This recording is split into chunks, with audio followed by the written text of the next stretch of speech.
The metal tray flew across the fourth-floor hallway like shrapnel, knocking over 2 cups of sedatives before smashing directly into the white wall outside room 412. The crash rang out chillingly, as sharp as a gunshot in a confined space.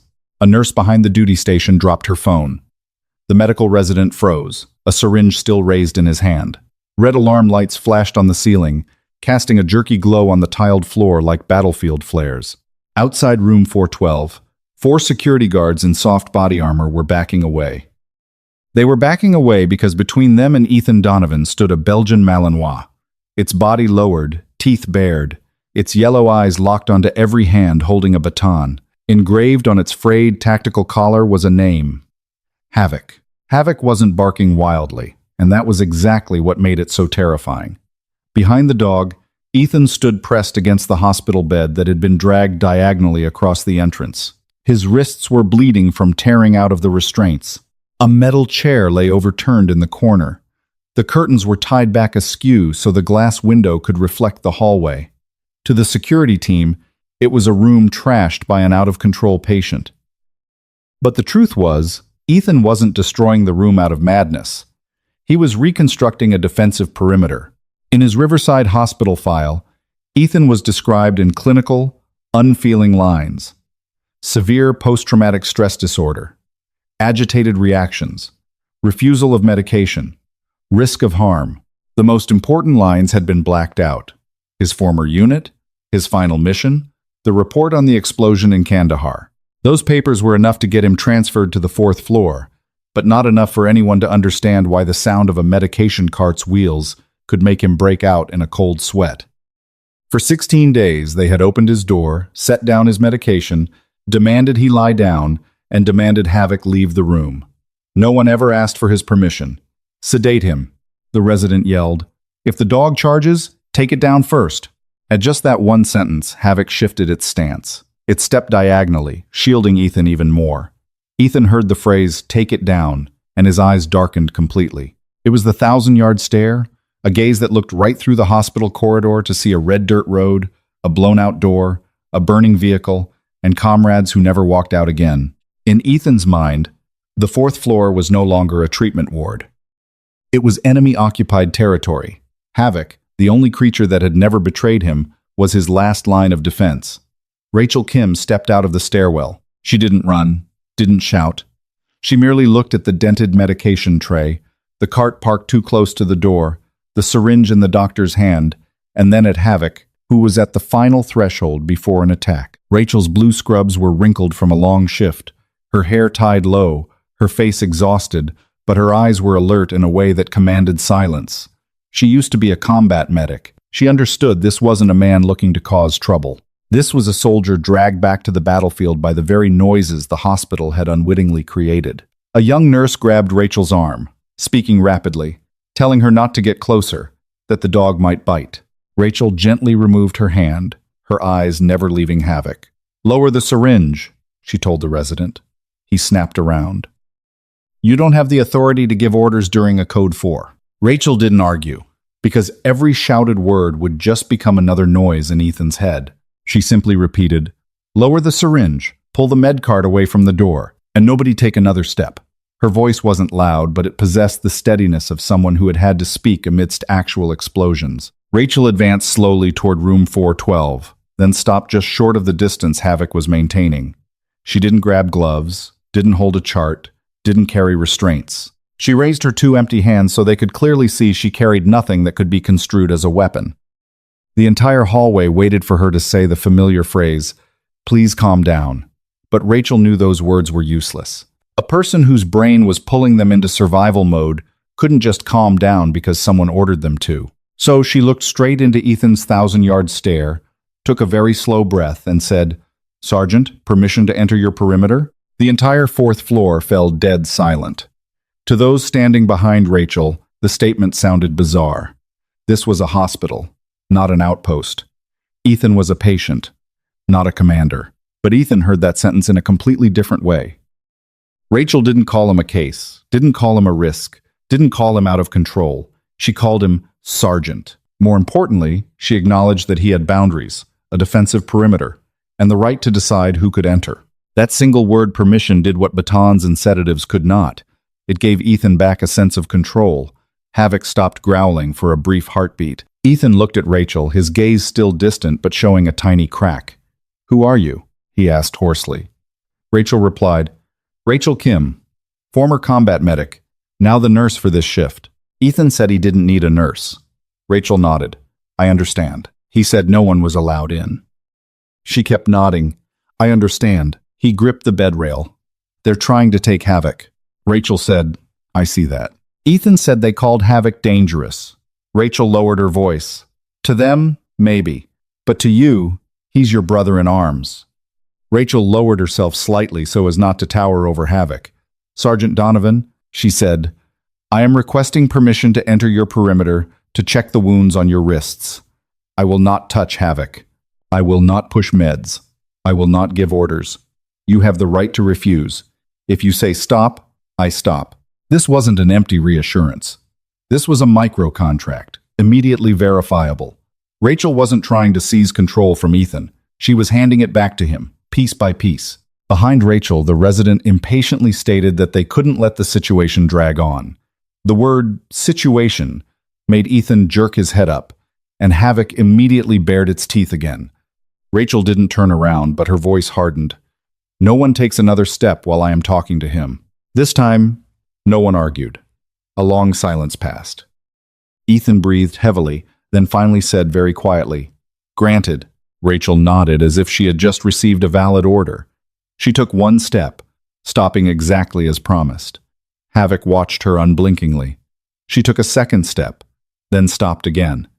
Just those two steps. But to Ethan, they were the first proof that her words could be trusted. Rachel pulled clean gauze, saline, and a roll of bandages from her pocket, placing each item on the floor so Ethan could clearly see them. "No needles, no meds, no restraints," she asked. "Will you unwrap the gauze yourself, or should I do it?" That small question carried more weight than any medical directive, because it gave him a choice. Ethan said he would do it himself. Havoc shifted closer to Ethan's leg, still vigilant, but its growl had settled into heavy breathing. As Ethan placed the gauze over his wound, Rachel spoke loud enough for the people outside the door to hear, "Your brain is reading this hallway as an ambush point. That doesn't mean you're crazy. It means your warning system is still stuck in the place that once saved your life." Rachel instructed the security team to back up 3 more steps, lower their batons, silence their pagers, and pull the med cart out of sight. Someone started to protest, but Rachel immediately cut in. "He gave me permission to enter his perimeter." "He hasn't given it to you." The atmosphere shifted. Ethan was no longer being looked at like a bomb that needed defusing. Once the bandaging was done, Rachel backed away exactly 2 steps, just as she had entered. "I will be back during this shift," she said. "I won't bring meds unless you agree to discuss it. No one touches Havoc while I'm here." Ethan looked at her for a long time. The suspicion was still in his eyes, but it wasn't as sharp as before. He asked, "Why?" Rachel simply said, "Because you're not a threat, Sergeant. You're a man who has been on the defensive for far too long." Ethan bowed his head. Havoc touched its muzzle to his knee, very gently. And following the explosive crash of the metal tray, Ethan Donovan was, for the first time, not treated as a dangerous medical file, but as a wounded soldier waiting for someone respectful enough to ask permission before entering his final zone of pain. As Rachel backed away from room 412, the 4th-floor hallway hadn't truly settled. The red alarms were off. The tight grip on security batons had loosened, but the raw tension of what had just happened still clung to the walls. The lights, and the frozen faces of people looking like they had just survived an accident they couldn't yet comprehend. The security team dispersed slowly. One bent down to pick up the dented metal tray, while another pulled the medication cart back toward the nurse's station. The resident still stood there, lips pressed tightly together, the syringe lowered but the frustration completely intact in his eyes. He glared at Rachel as if she had just violated a critical protocol, but Rachel didn't respond. She simply looked through the gap in the door of room 412, where Ethan Donovan had sat down on the edge of the bed. His back was still pressed to the wall, his white bandaged hand resting on his knee, while Havoc lay positioned between him and the door, eyes wide open, not sleeping, not dropping its guard, only temporarily holding off an attack. The fourth floor of Riverside Medical Center had a name that no one wrote on the directory boards. On the hospital floor plan, it was called the Behavioral Stabilization Wing. In internal files, it was the High Security Care Unit. But among the night shift nurses, this floor went by another name, punishment. Not because the hospital wanted to admit it, but because anyone brought up here was made to feel like they had done something wrong. The doors were heavier. The electronic locks buzzed louder. The windows wouldn't open, and the hallway was always unnervingly bright. The fluorescent ceiling lights flickered in tiny, almost imperceptible waves, something a normal person might ignore. But for those who had survived a war, that flickering wasn't harmless. It looked like the strobe lights inside a helicopter cabin, like the glow of a flare dropping in the dead of night, like the split second before an ostensibly safe road suddenly blew up. Rachel knew this because she had seen it in Kandahar. Years ago, before she wore blue scrubs and a nurse's badge, she had carried a medical kit across sweltering dirt compounds, where dust gritted in her teeth and the stench of burning metal never left her hair. There, she learned that war didn't just tear through flesh, it rewired a person's entire internal warning system. The crash of a dropping tray could become a gunshot. A shadow behind a door could become an insurgent. A hand holding a syringe could become an enemy, stripping away one's last chance of survival. Outsiders looking in would call it paranoia. Rachel didn't. She had seen soldiers wake up in the middle of the night, strangling their own blankets because they thought they were bindings. She had seen a 22-year-old boy cry silently just because the generator outside the tent hummed in the exact same rhythm as the vehicle that had detonated right in front of him. So when Rachel looked at Ethan in room 412, she didn't see a dangerous man first. She saw a warning system trapped in a past mission. Rachel's shift was supposed to end in 40 minutes, but she didn't leave the fourth floor. She clocked in for overtime, pushed her cold coffee cup aside, and dragged a low chair to a spot about 10 paces from room 412. Not close enough for Havoc to view her as a threat, not far enough for Ethan to think she would just appear and vanish like all the others. She sat there, not rushing to take notes, not calling her supervisor, just observing. Sometimes, saving someone doesn't start with doing something. It starts with stopping doing the wrong things. And on this fourth floor, too many people had made mistakes because they were too eager to make the situation look like it was under control. Through the small glass window on the door, Rachel saw that Ethan hadn't laid down. He sat angled on the edge of the bed, his back pressed close to the wall, never taking his eyes off the door for too long. The bed was still kept diagonal, acting as a barricade between the door and the open space in the room. The metal chair lay overturned in the right corner, not by accident. It blocked the exact spot someone would stumble into if they pushed the door open too quickly. The trash can had been shoved flush against the wall, keeping the retreat path clear. The water pitcher was placed to his left, where Ethan could reach it without turning his back. Rachel looked at how he had arranged everything and saw the hasty tactical diagrams drawn in the dirt in Kandahar. A hospital room had been transformed into a defensive position, not because Ethan wanted to fight the hospital, but because his body believed that if he didn't defend himself, he would die. Havoc was the rest of that diagram. The Malinois lay low in front of the door, but it wasn't relaxed. Its ears occasionally twitched at every small sound, the ding of an opening elevator, a pen dropping at the nurse's station, the squeak of a nurse's rubber soles walking down the hall. Every time a sound was too sharp, Ethan didn't need to say a word. Havoc reacted first. When Ethan clenched his fists, Havoc raised its head. When Ethan's shoulders tensed, Havoc let out a low growl, little more than a vibration in its chest. When Ethan's breathing quickened, Havoc shifted closer to the edge of the bed, as if monitoring his heart rate with its entire body. Rachel saw this and understood immediately. Havoc wasn't just protecting Ethan from other people.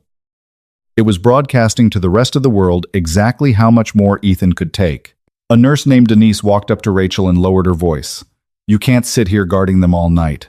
That dog almost bit someone." Rachel kept her eyes on room 412. "It almost bit because we almost turned ourselves into a threat." Denise exhaled, a mix of frustration and fear. "Rachel, this is a hospital. We can't ask patients for permission for every single thing we do." Rachel turned to her, her tone not harsh but crystal clear. "With most patients, we don't. With a man reliving an ambush in his head, We do. Denise fell silent. She wasn't malicious.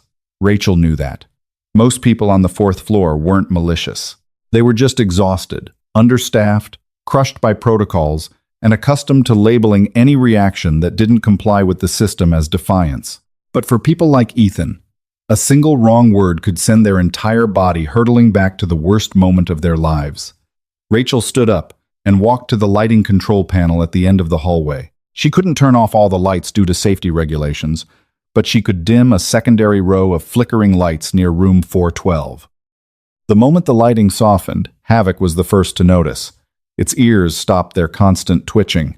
Ethan still didn't lie down, but his shoulders dropped by a fraction of an inch. Just a fraction. So small that a busy doctor wouldn't have noticed. Rachel did. In Kandahar, she had learned to read those micro shifts. A hand that stopped trembling, a jaw that unclenched, a breath that was no longer catching. It wasn't magic. It was a body being relieved of one danger signal. She returned to the nurse's station, grabbed a blank paper sign, and wrote clearly in thick black marker, "Knock before entry. No metal card at door. No sedatives visible." Denise looked at the sign and frowned. Dr. Mercer isn't going to like this. Rachel taped the sign next to the door of room 412. "I'm not doing it for Dr. Mercer to like."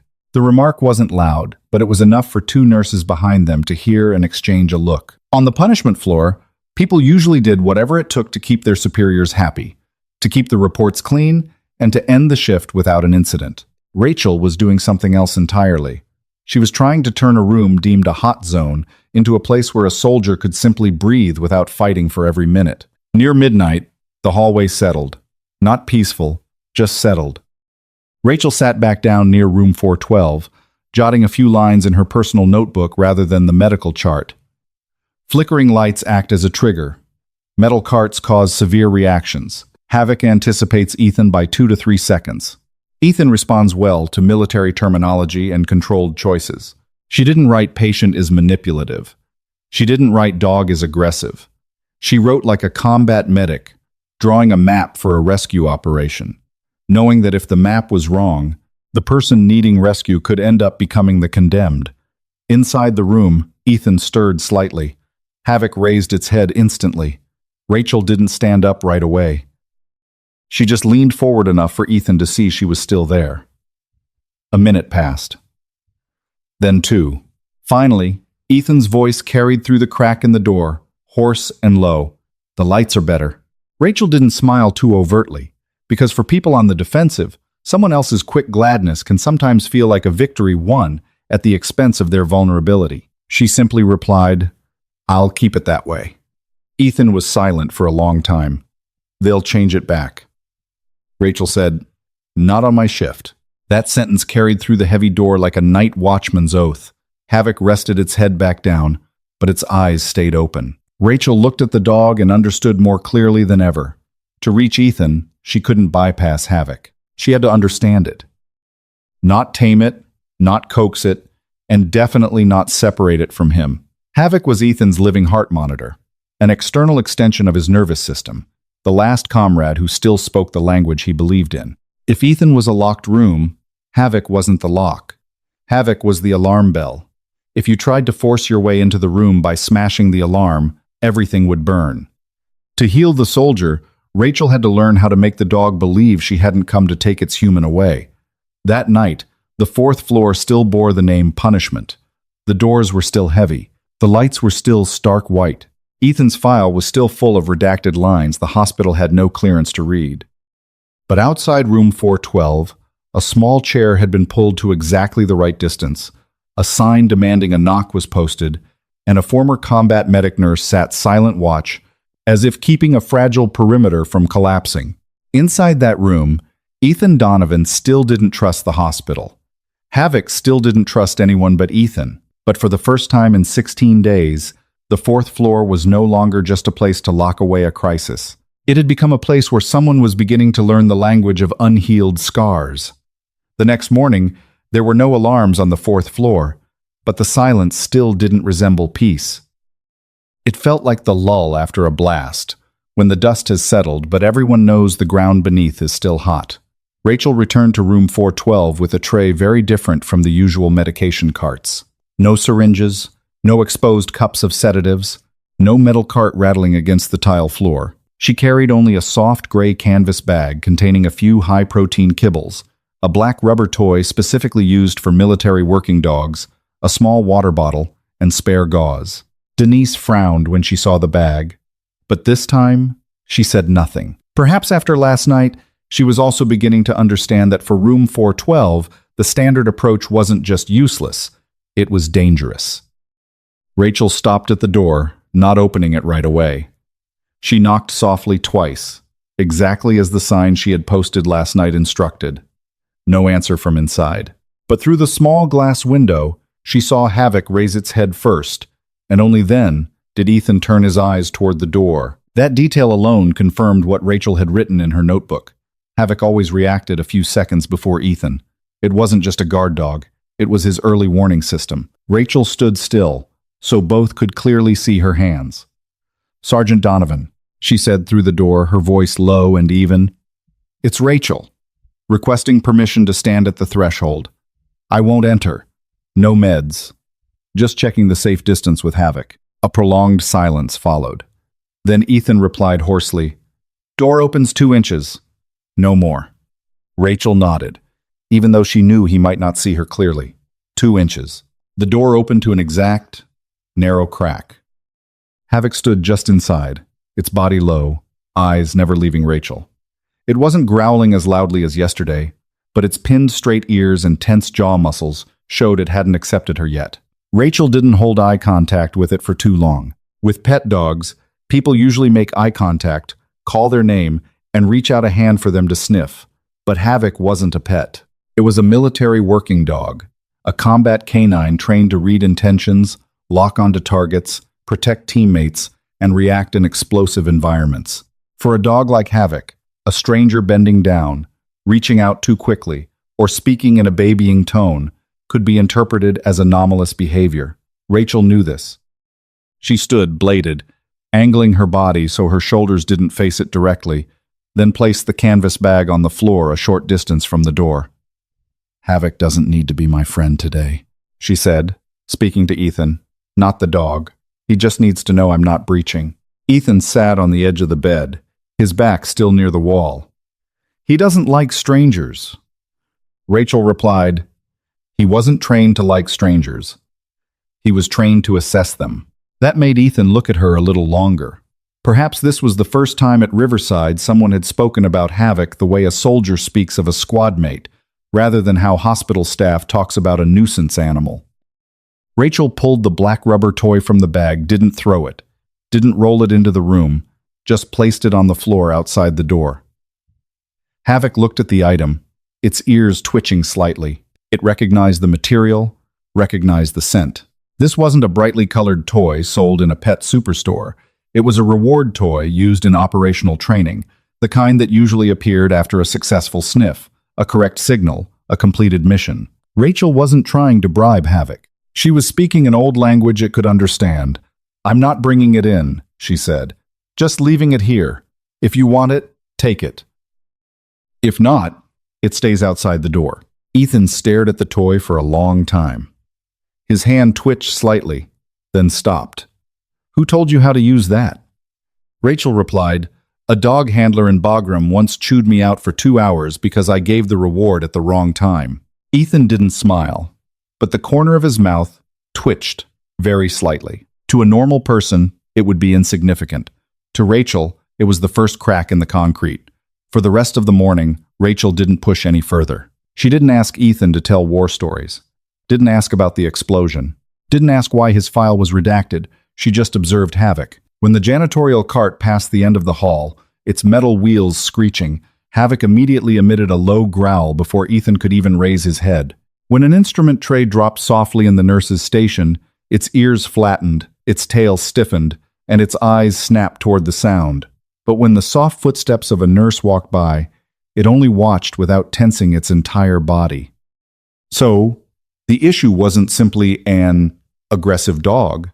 Havoc reacted most violently to high-frequency metallic sounds and rolling wheels. Rachel noted that down, then recalled the truncated story in the file. Kandahar, an explosion, a burning vehicle. If Havoc had been there, if it had survived the same blast as Ethan, its hearing might have been damaged. Dogs hear frequencies humans cannot, and an acoustic trauma could turn the sound of a hospital cart into a painful trigger. At noon, Rachel returned with a small plastic bowl instead of a metal tray. She knocked first. "I have kibble. No meds. Plastic bowl. I'm leaving it outside the door." Ethan was silent, but he didn't tell her to leave. Rachel set the bowl down and backed up 3 steps. Havoc stepped forward but didn't eat right away. It sniffed the air, looked at Rachel, looked at Ethan, and only then bent down to inspect it. Ethan never took his eyes off her. "They used to slip meds into his food," he said. The words slipped out very quietly, but they made the air between them heavy. Rachel didn't ask who. She didn't rush to act shocked either. She just said, "From now on, Havoc's food will be opened in front of you." Ethan looked at her as if measuring whether that promise could withstand hospital reality. "You can't control them," Rachel replied. "Not all of them. But I can control my own hands." That silenced him. Because it wasn't a grand promise. It was a small promise, properly scoped and verifiable. And Ethan had survived long enough inside massive systems to know that small promises are sometimes more trustworthy than grandiose guarantees. As afternoon fell, the light outside room 412's window faded to a paler shade. Rachel sat outside the door, keeping just enough distance from Havoc. The Malinois had dragged the rubber toy inside at some point, but it wasn't playing with it. It placed the item near Ethan's feet like guarding a piece of evidence. Rachel saw it and made no comment. A military working dog doesn't grant trust by wagging its tail and running up to you. Sometimes, it merely accepts allowing a strange object to exist within its perimeter without destroying it.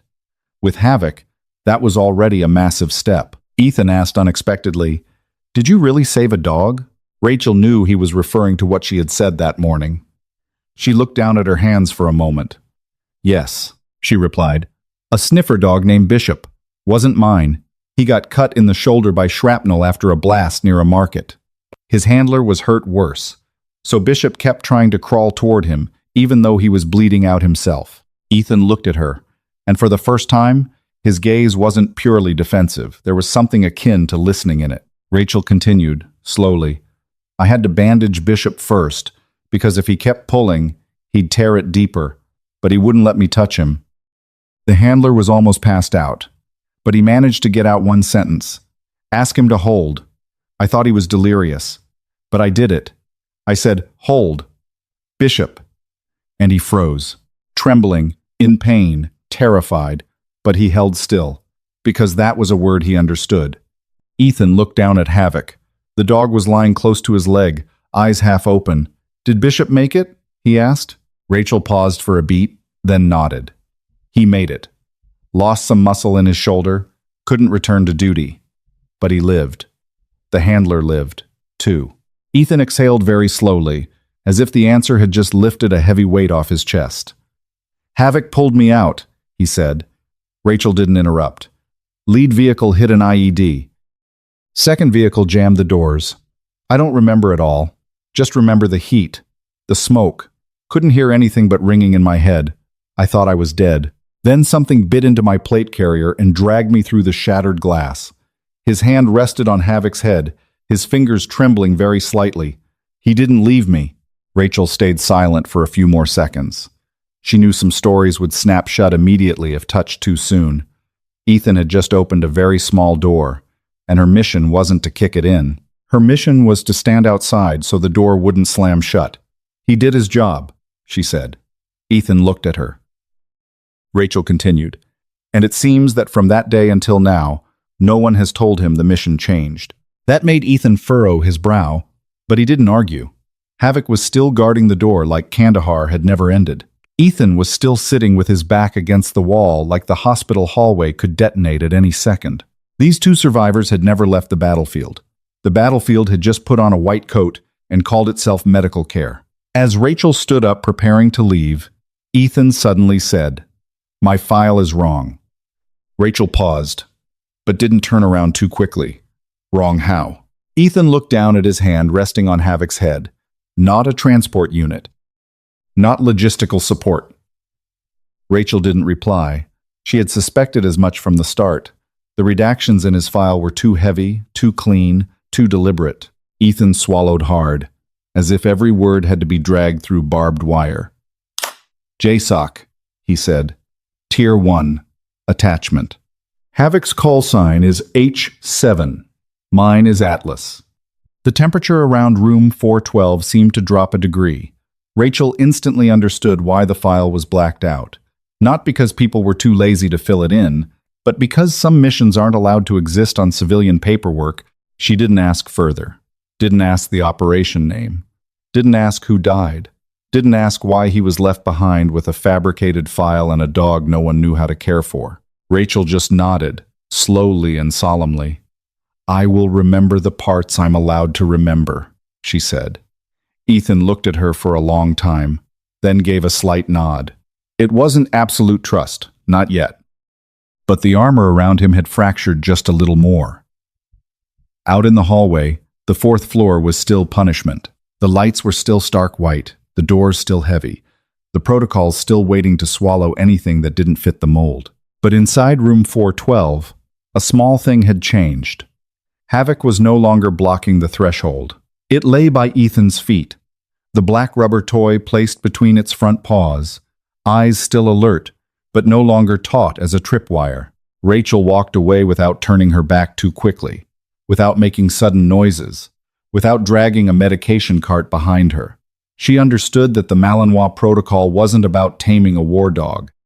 It was about respecting its memories, its trauma, and the mission it still believed it was carrying out. To save Ethan, she had to make Havoc understand that this time, the person stepping into the perimeter hadn't come to take its comrade away. This time, perhaps, that person had come to lead them both out of a war that had gone on far too long. As Rachel left room 412, Ethan's final words clung to her like the smell of smoke after an explosion. JSOC, Tier 1 attachment, Atlas, H7. Those words had no place in a civilian hospital, much less behind the blacked-out files Riverside used to label him a high-risk patient. Walking down the fourth-floor hallway, she could still picture Havoc with the black rubber toy between his front paws, guarding the door but no longer as taut as a tripwire. She had achieved one small victory, getting a combat dog to not view her as an intruder. But that very fact made her realize that danger was drawing closer. If Ethan and Havoc belonged to a history erased from the records, then those who wanted to push them out of the hospital wouldn't just rely on standard medical protocols. Sharon Mercer's office was located at the end of the administrative floor, only 2 elevator rides away from the punishment wing, but it felt like a different world. There was no smell of patient sweat, no buzzing fluorescent lights, no sounds of a dog growling behind heavy doors. Sharon was the Castellan Group's liaison operations director at Riverside, a woman who always wore a cream blazer, kept her hair in a low bun, and spoke with a voice soft enough to silence an entire boardroom. She never had to yell. People like Sharon used charts, contracts, insurance codes, risk reports, and phrases so sanitized they could conceal almost any dirty deed. On the monitor in front of Sharon was Ethan Donovan's internal file, littered with red and yellow flags. Hospital stay exceeding standard duration, high supervision costs, litigation risk, negative impact on fourth-floor safety metrics. Next to Havoc's name, the system used just one word: liability. Not comrade, not military working dog, not the creature that had dragged Ethan from the fire. Just a risk that could cost the corporation money. To Sharon, Ethan wasn't a wounded soldier either. He was a backlog, a bed occupied for too long, a patient refusing medication protocols and driving up staff overtime hours. In Castellan's language, suffering was called inefficiency, and all inefficiency had to be excised with a cold, clean legal blade. That afternoon's meeting took place in a glass conference room next to the administrative wing. Rachel was called in along with Dr. Mercer, the resident, Denise, and 2 shift managers. Sharon sat at the head of the table, a file marked with blue sticky notes in front of her. She opened with a very light tone. I understand everyone is trying to help Mr. Donovan, but we have to face reality. A patient with a history of violence, accompanied by an attack animal with military training, is currently occupying a treatment room. This is no longer care. This is a risk. Rachel stayed silent. Sharon wasn't wrong in a way that was easy to refute. She was dangerous because she always told half-truths, then wrapped them up in administrative jargon. Doctor? Mercer immediately nodded. We should separate the dog. Once the triggering stimulus is removed, Donovan will be more compliant with his medication adjustments. Rachel looked at him. Havoc isn't a trigger. He's the only thing keeping him from collapsing entirely. Sharon tilted her head slightly. Miss Kim, a hospital cannot run on emotions. If that dog injures a staff member, are you prepared to bear the legal liability? The question sounded like a discussion, but it was actually a trap. Rachel knew if she said yes, they would make her the scapegoat. If she said no, they would use it to prove Havoc had to be removed. She answered slowly, I take responsibility for my approach protocols, but I won't call a military working dog a risk just because we don't understand it. The air in the room grew cold. Sharon closed the file. Temporary decision, she said. Havoc must be removed from the 4th floor within 24 hours. If Mr. Donovan resists, doctor. Mercer will administer sedatives according to protocol.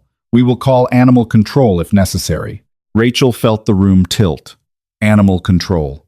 For a combat dog that had once belonged to the military, that had saved lives on real missions, those 2 words were an insult. It reduced Havoc to a wild animal needing a catchpole, reduced Ethan to an owner unable to control a beast, and turned their entire history into an error line on a safety report. The meeting ended with very clean phrases: mitigate risks, protect staff, ensure operational standards, optimize resources. Rachel walked out of the glass room feeling nauseous.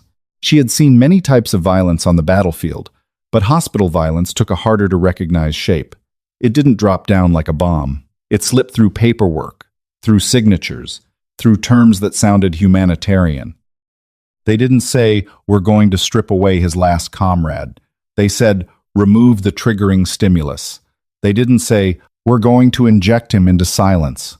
They said, clinical stabilization. The corporate blade had no blood on its hands. It lived in the words. By evening, Rachel returned to the 4th floor. The hallway seemed more normal, but her instincts didn't trust that normalcy. Denise was prepping a food tray at the nurse's station, her back to the door, her movements much slower than usual. On the counter sat Havoc's plastic bowl, a bag of dry kibble, and a small unlabeled vial next to a box of gloves. Denise heard footsteps, startled, and spun around, her face going pale. I'm just prepping dinner, she said too quickly. Rachel looked at the small vial, then at the food bowl. What is that? Denise swallowed hard. A mild sedative to help reduce agitation. Dr. Mercer signed off on it. Rachel asked, for Ethan? Denise didn't answer. That silence was the answer. Rachel picked up the vial. The auxiliary label was mostly peeled off, but she still recognized the pharmaceutical code. It wasn't human medication. It was a low-dose veterinary sedative, just enough to make a working dog sluggish, unsteady, and incapable of defending its handler for a few hours. It wouldn't kill him. It wouldn't leave an obvious trace if no one tested for it. Just enough to separate Havoc from Ethan without a direct confrontation. Rachel looked at Denise. Who told you to do this? Denise's lips trembled. Sharon said if we don't get the dog out tonight, she's calling animal control tomorrow morning. Dr. Mercer said this was safer for everyone. Rachel set the vial down on the counter, very gently. Safer for who? Denise's eyes welled with tears. I don't want to lose my job, Rachel. I have 2 kids. That struck Rachel in a way she didn't want to admit. Denise wasn't a villain. She was an exhausted, indebted nurse with young children, forced to choose between her morals and her rent. Sharon Mercer understood that. Castellan understood that. They didn't need to create monsters. They just needed to put ordinary people in a tight enough vice, then call their actions protocol compliance. Rachel took Havoc's food bowl, dumped its entire contents into a medical evidence bag, dropped the vial into another, and wrote the time on both with a black marker. Denise panicked. What are you doing? Rachel replied, protecting my patient, and protecting you from what they're making you do. From room 412, Havoc suddenly let out a low growl. Perhaps he heard Rachel's heart rate change, or smelled the tension bleeding into the hallway. Ethan called out, his voice raspy. Rachel? She held the sealed bags, looking toward the heavy door. In that moment, she realized the battle lines had shifted. This was no longer about dimming lights, switching to plastic bowls, or asking permission to enter a defensive perimeter. Sharon Mercer had just escalated the war to another level. Quiet, clean, authorized by signatures, with someone else taking the fall for her. Rachel walked up to room 412 and knocked twice, as promised. "Sergeant," she said, "do not let Havoc eat anything that isn't opened in front of you." Silence hung inside for a beat. Then Ethan asked, "Did they try it?" Rachel looked at the sealed bags in her hands. They just tried. There was no clatter of a metal tray, no flashing red alarms, no guards raising their batons. But the fourth-floor hallway that night felt colder than when room 412 had nearly blown up. Because Rachel understood that the enemy this time wasn't standing at the door with a syringe in hand. The enemy was sitting in a brightly lit office, using the word liability instead of loyalty, using risk management instead of betrayal, and using a nurse terrified of losing her job to quietly take down a combat dog. As for Rachel, standing there with 2 sealed evidence bags in her hands, she finally grasped that to protect Ethan Donovan, she wouldn't just have to confront his trauma. She would have to go up against an entire corporation that knew how to surgically sever a person from their dignity using a scalpel that never left fingerprints. That night, the 4th floor of Riverside no longer felt like a treatment wing. It felt like a place caught red-handed, hiding a crime. Inside the nurse's station, Havoc's food bowl sat on the counter next to a sealed medical evidence bag and the veterinary sedative vial with its label mostly peeled off. Denise stood frozen by the medication cabinet, arms wrapped around her own elbows like someone waking from a bad dream. Rachel stared at the tiny print on the vial, feeling the anger in her chest not explode into a scream, but turn cold, sharp. This was no longer a misunderstanding, no longer a clumsy protocol. Someone had tried to drug a combat dog through its food. Someone wanted to separate Havoc from Ethan without having to look the man in the eye. If Rachel stayed silent, by morning it would all be summarized in a clean line in his chart. Animal relocated for safety reasons. Rachel placed the food bowl and the vial into 2 separate sealed evidence bags, wrote the time, date, and shift name, and locked them in the temporary evidence cabinet. Denise watched her every step, her lips trembling, but she couldn't speak. Rachel didn't scold Denise. She understood that look. It wasn't the look of a traitor out of malice. It was the look of someone pushed to the absolute edge, where rent, a young child, hospital debt, and the fear of losing a job were all simultaneously wrapped around her neck. Sharon Mercer didn't need to poison the food bowl herself. She only needed to find the most terrified person and present them with a choice that was never truly a choice to begin with. Rachel looked at Denise, her voice low.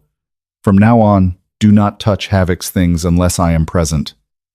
Denise nodded very slightly, tears welling in her eyes, though they hadn't fallen yet. Rachel went up to the administrative wing near 11 at night. Most of the offices had their lights off, but Sharon Mercer's office still glowed behind frosted glass. She knocked once, didn't wait for an invitation, and walked in. Sharon sat behind her desk. In front of her was Ethan Donovan's file. Next to it, an unopened bottle of mineral water and a phone lying face down. When Rachel placed the 2 sealed bags on the desk, Sharon merely glanced at them and let out a very soft exhale. It wasn't the sigh of someone caught in the act. It was the sigh of someone annoyed by a subordinate making things more complicated than necessary. "You are stepping outside your purview, Rachel," she said, her voice soft as a velvet glove over a blade. Rachel stood tall. "Someone prepared a veterinary sedative in Havoc's food." Sharon didn't look at the bags. There was a risk mitigation plan approved by the attending physician. Rachel felt her throat go dry with anger. No, that was drug tampering to separate a working dog from a patient without the patient's consent. Sharon leaned back in her chair, a smile so thin it was barely there. "You use very dramatic vocabulary, but I am managing a hospital, not writing a battlefield memoir." That sentence struck exactly where Sharon intended.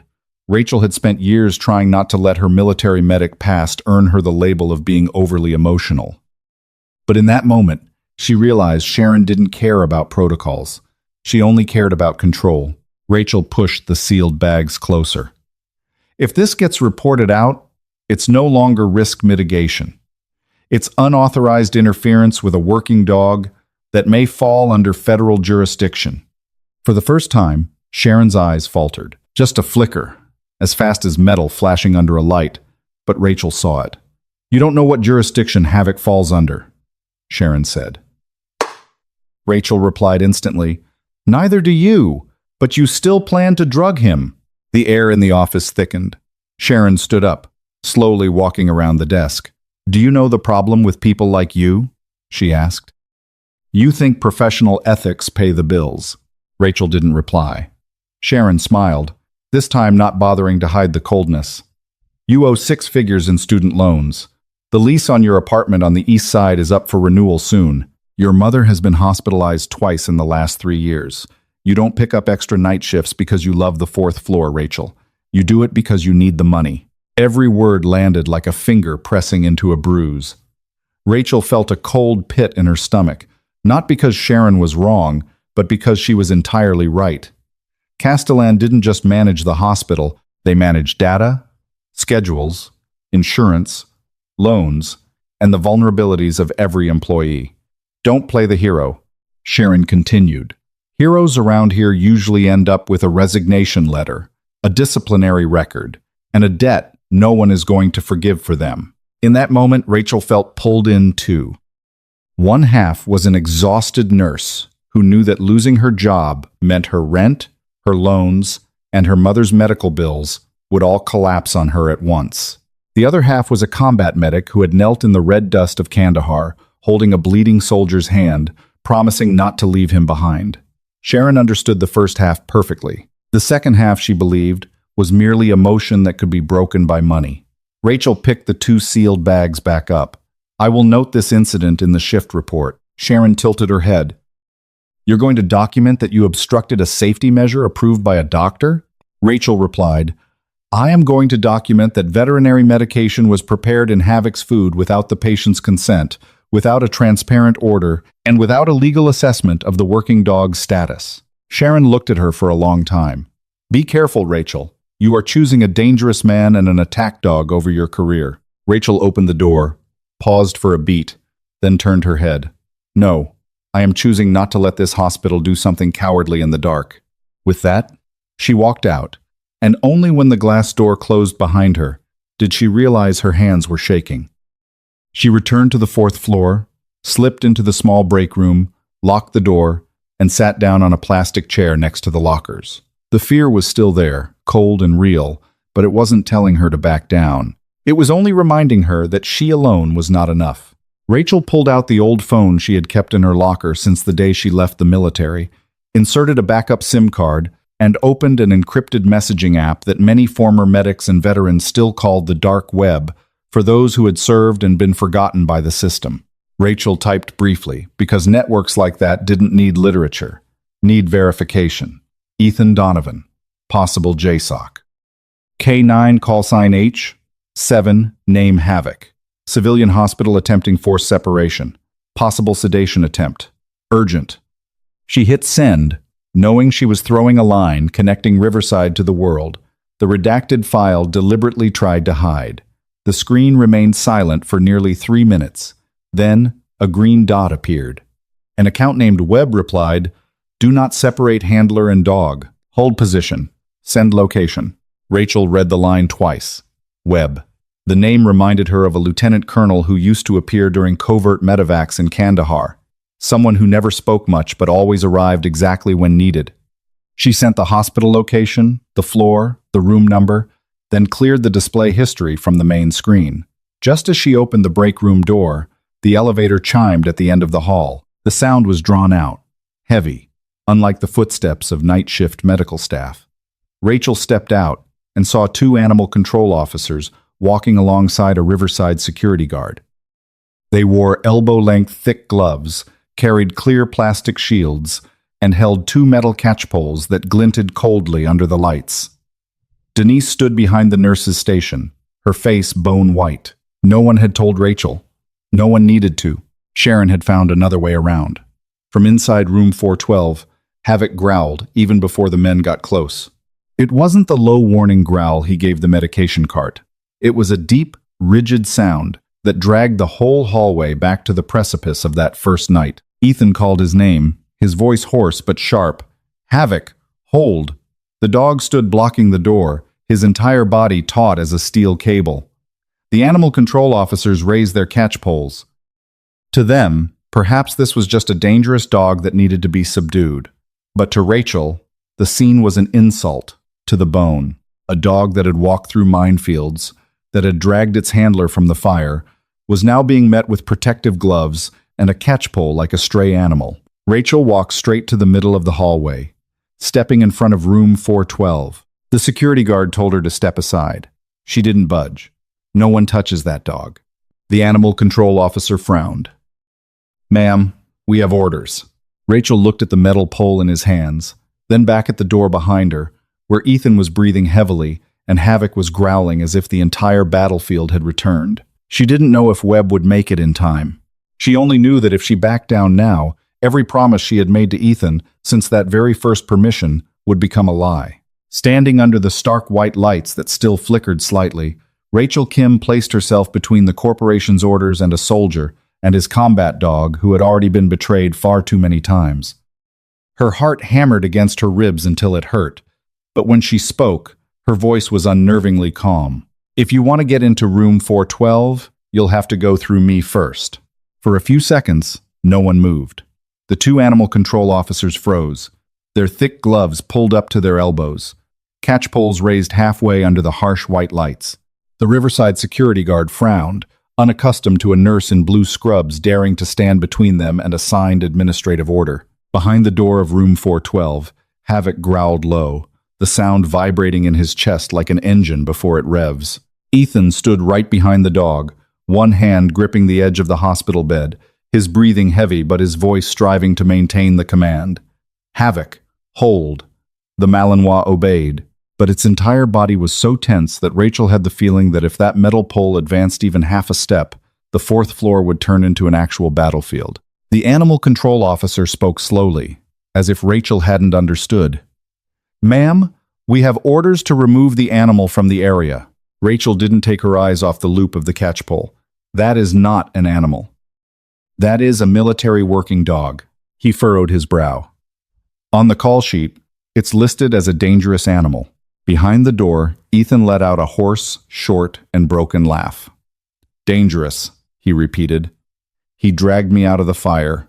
You people call him dangerous." Hearing Ethan's voice change cadence, Havoc immediately stepped forward half a length. Rachel put her hand behind her back, palm open, not touching the dog but signaling him to stay. "Sergeant, hold him back. I'm standing right here." Ethan didn't reply, but his breathing slowed down a fraction. The security guard lost his patience. "Rachel, step aside. This is an order from administration." She turned to him, her voice low but hard. "Administration just tried to drug his food. Do you want that showing up in a federal report?" That made him stop in his tracks.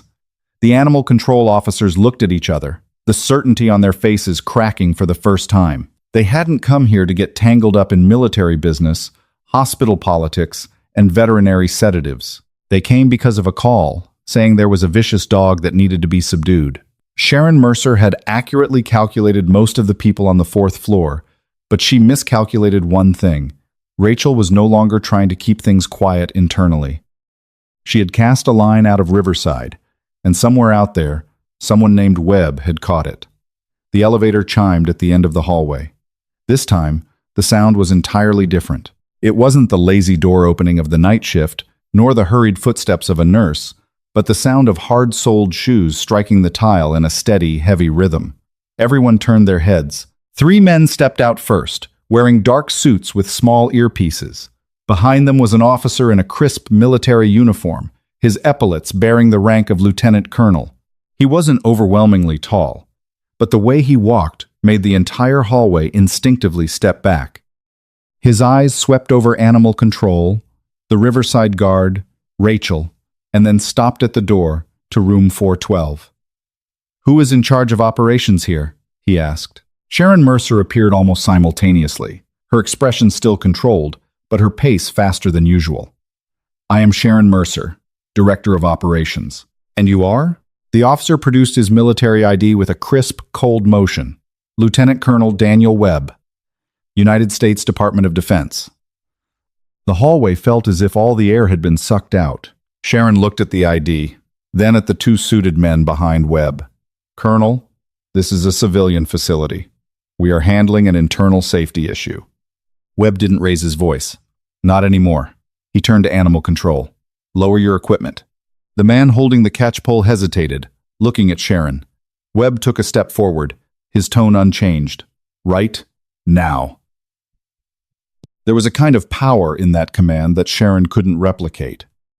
Not the power of contracts or administrative titles, but the power of a system that was larger, older, and, in this matter, possessed far more authority. The catchpoles were lowered. Sharon immediately regained her professional tone. Colonel, that dog poses a direct threat to my staff. Patient Donovan has exhibited violent behavior. We have the right to protect our facility. Webb looked at her the way one looks at a report they've finished reading without believing a single word. Military working dog Havoc, call sign H7, does not fall under the jurisdiction of local animal control. Nor is handler Ethan Donovan to be separated from his working dog without an evaluation from an authorized unit. Sharon paled slightly but clung to her familiar rhetoric.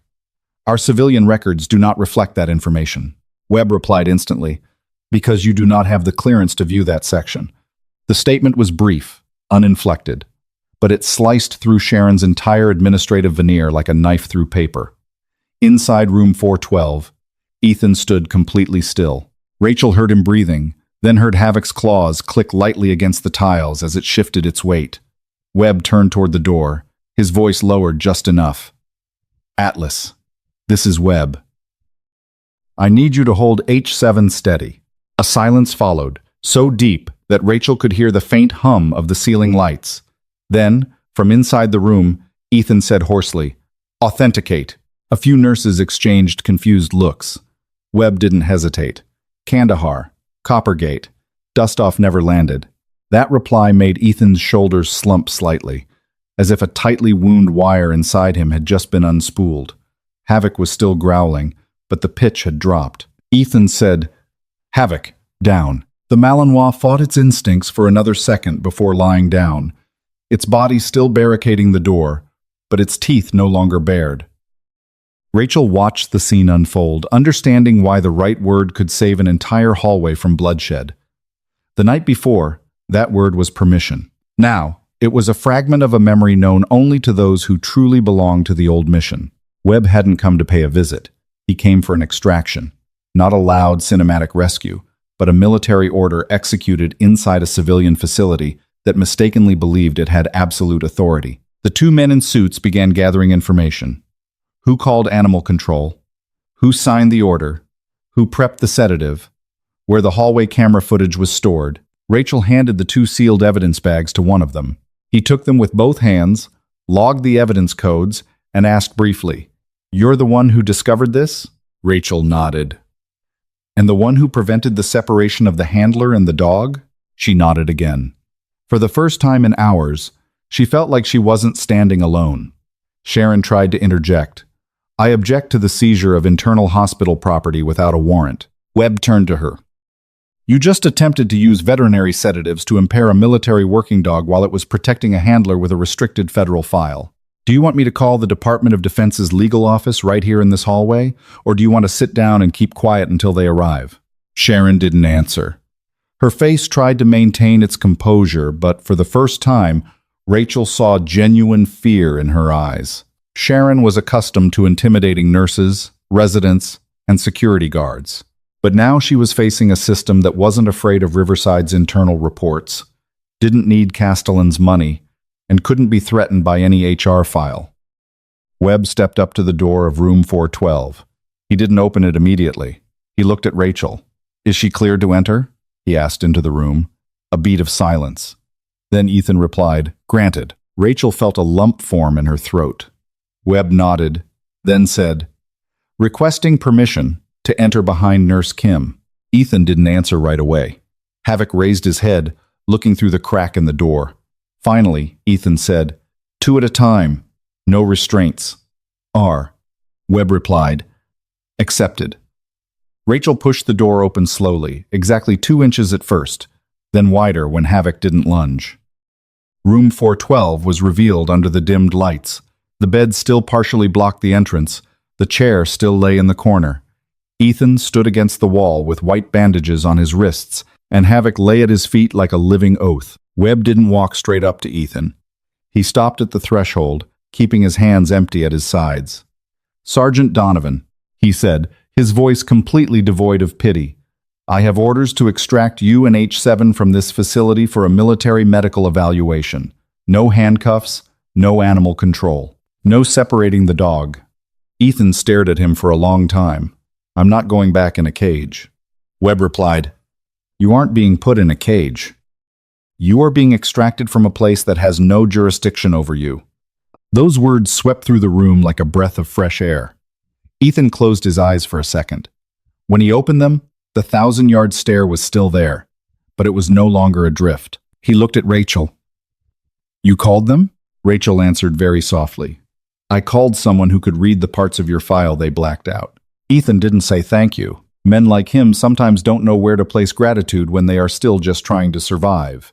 He simply placed a hand on Havoc's head and ordered, "Heel." Havoc stood up, pressing tightly against Ethan's left leg. The dog walked past Rachel without growling. Only as he drew level with her did he raise his head slightly, sniff her sleeve, and then continue sticking close to his handler. To Rachel, that felt almost like a medal of honor. Out in the hallway, Sharon stood motionless as Webb signaled his team to clear a path. Animal control backed flat against the wall, their catchpoles now looking superfluous and shameful. Denise wept very quietly behind the duty station. No one on the 4th floor said a word as Ethan Donovan walked out of room 412 for the first time, not as an escorted patient, but as an extracted soldier leaving enemy territory. As the group moved toward the elevators, Webb paused beside Rachel. "You held the line long enough," he said. Rachel watched Ethan and Havoc step into the elevator, looking at the metal doors reflecting her own exhausted face. "I just didn't want them doing it in the dark." Webb nodded. "That's usually where the worst things start." The elevator doors slid shut. The 4th floor hallway suddenly felt vast, empty, and cold. But in that void, for the first time, Sharon Mercer was no longer the one controlling the room.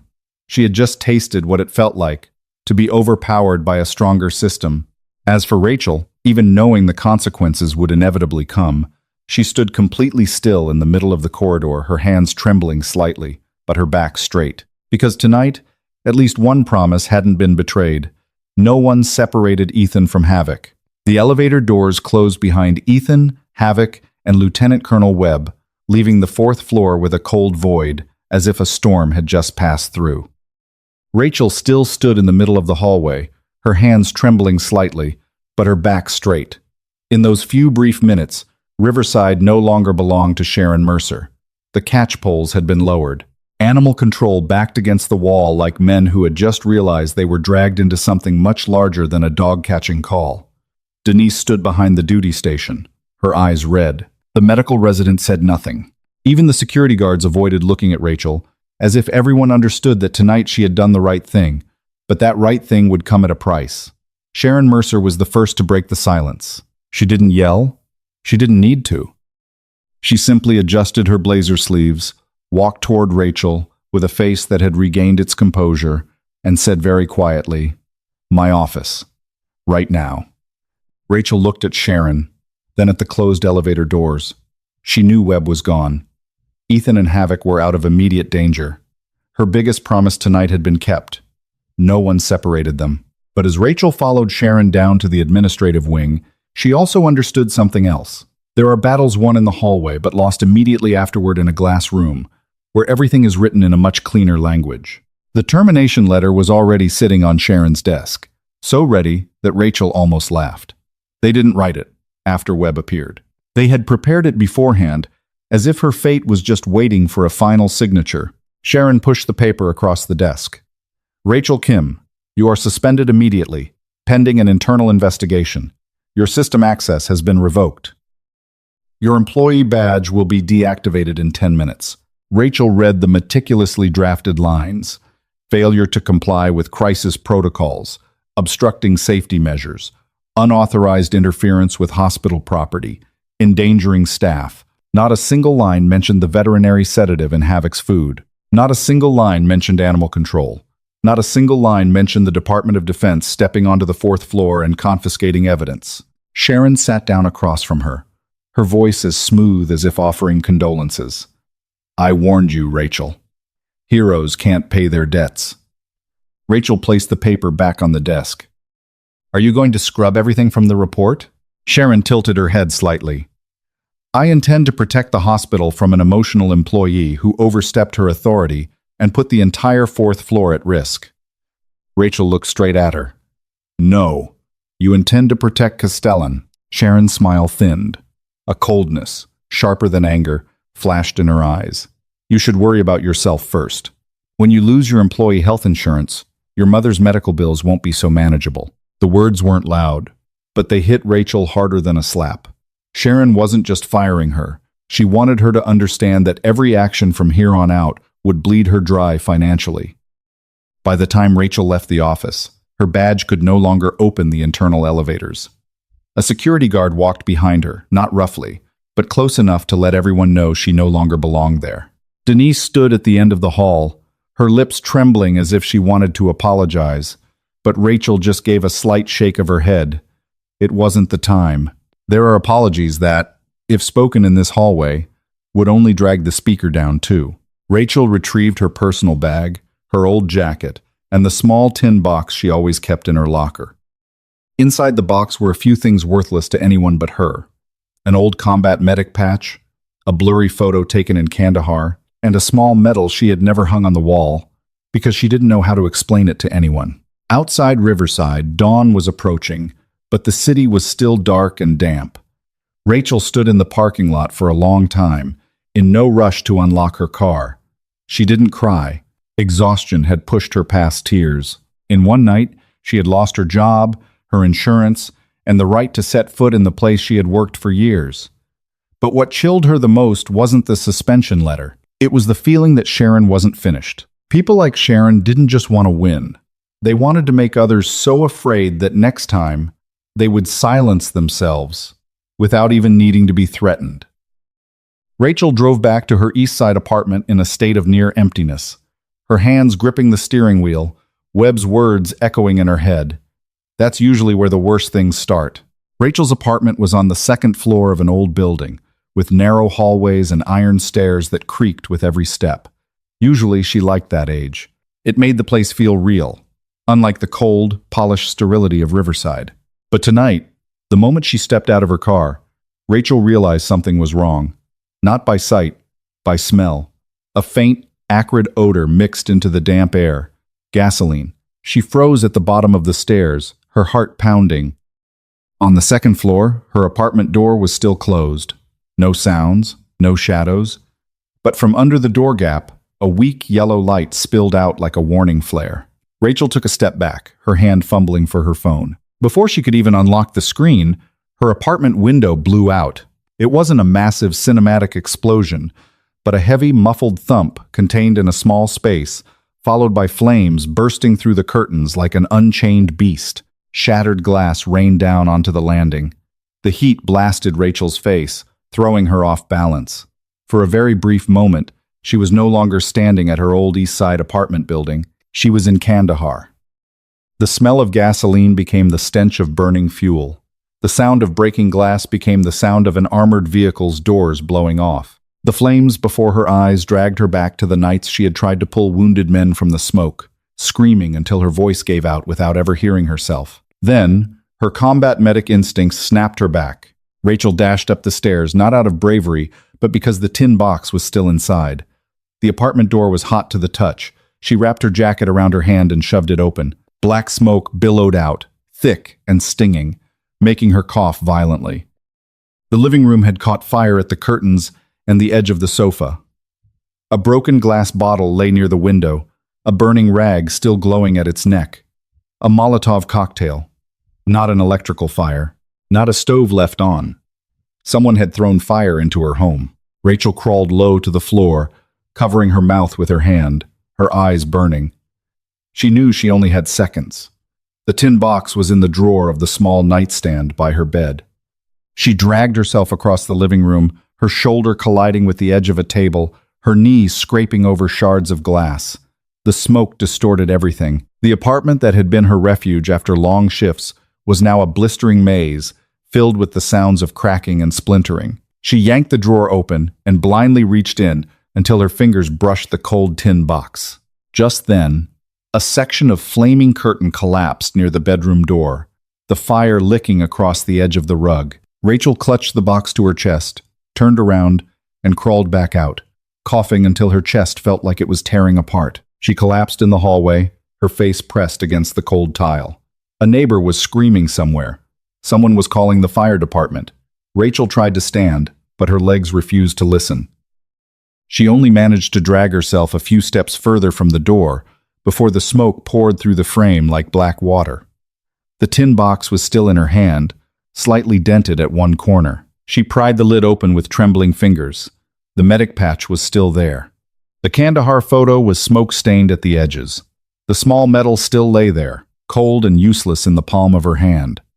Rachel let out a very faint laugh, which quickly broke into a fit of coughing. She had just lost her job, just lost her home, and all she managed to save was a box containing the things that reminded her she once believed in honor.